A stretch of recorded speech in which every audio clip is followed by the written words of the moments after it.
AirDog P50 Pet Air Purifier. Cleaning instructions.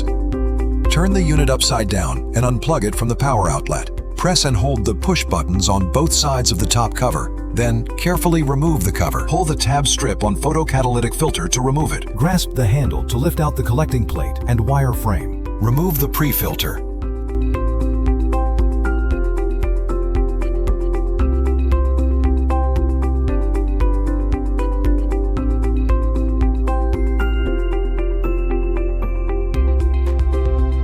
Use a soft brush to gently wipe the pre-filter. Then rinse it lightly with water. Use the soft brush to clean the collecting plate along the direction of the grooves. Then rinse it gently with water. Do not rinse the wire frame with water. Use a soft brush to clean it gently, avoiding contact with any sensitive touch points on the frame.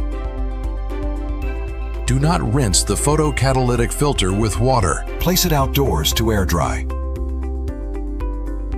After all components are cleaned and completely dry, reassemble the purifier in the same order they were removed.